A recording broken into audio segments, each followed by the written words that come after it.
আসসালামু আলাইকুম। Hello viewers, welcome back to my channel শখের রান্না। কেমন আছেন সবাই? আশা করি ভালো আছেন। চলে এলাম আবারও একটি রান্নার রেসিপি নিয়ে। আজকে আমি আপনাদের দেখাবো খুব সহজেই চুটকি সেমাই রান্নার রেসিপি। খুব কম সময়ে ঘরোয়া কিছু উপকরণ দিয়ে এই চুটকি সেমাইটা বানানো যায়। আশা করি আজকের রেসিপিটাও আপনাদের কাছে খুবই ভালো লাগবে। এই চুটকি সেমাইটা খেতে কিন্তু খুবই ভালো লাগে। তাহলে চলুন দেখে নেওয়া যাক আজকের রেসিপি।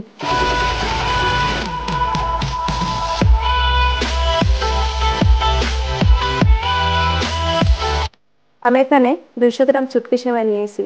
এখন এই সেমাইটা আমি হালকা একটু ভেজে নিব। চুলায় একটা প্যান বসিয়ে দিয়েছি। এখন আমি সেমাইগুলো এর ভেতরে দিয়ে দিচ্ছি। চুলার জালটা মিডিয়াম আঁচে রেখে নেড়ে চেড়ে আমি চুটকি সেমাইটাকে হালকা একটু ভেজে নিচ্ছি। এই সেমাইটা কিন্তু খেতে খুবই মজার লাগে। বাচ্চারাও এই সেমাইটা খুবই পছন্দ করে। সেমাই থেকে যখন সুন্দর একটা স্মেল বের হবে তখন আমি এটা নামিয়ে নেব। সেমাইটা ভাজা হয়ে গেছে।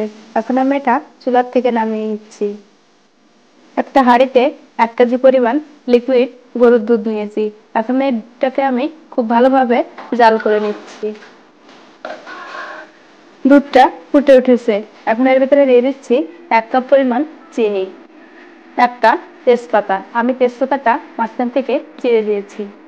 দিচ্ছি সামান্য পরিমাণ এলাচ গুঁড়া, সামান্য পরিমাণ দারুচিনি গুঁড়া। নেড়েচেড়ে খুব ভালোভাবে মিশিয়ে দিচ্ছি। এখানে মিষ্টিটা আপনারা আপনাদের নিজস্ব স্বাদ অনুযায়ী দিবেন। দিচ্ছি স্বাদ মতো লবণ। তবে আপনারা যদি চান যে মিষ্টিতে লবণ ব্যবহার করবেন না তাহলে এটা স্কিপ করতে পারেন। আমি এই দুধটাকে আরো কিছুক্ষণ জাল করে নিচ্ছি। দিয়ে দিচ্ছি ভেজে রাখা সেই চুটকি সেমাইটা। নেড়েচেড়ে খুব ভালোভাবে মিশিয়ে নিচ্ছি। এখন এই সেমাইটাকে দুধের সাথে খুব ভালোভাবে ফুটিয়ে নিচ্ছি। আমার এই ভিডিওটা ভালো লাগলে লাইক, কমেন্ট, শেয়ার করতে ভুলবেন না। নতুন নতুন সব ভিডিও সবার আগে পেতে আমার চ্যানেলটি সাবস্ক্রাইব করে পাশে থাকা বেল আইকনটি অবশ্যই ক্লিক করবেন।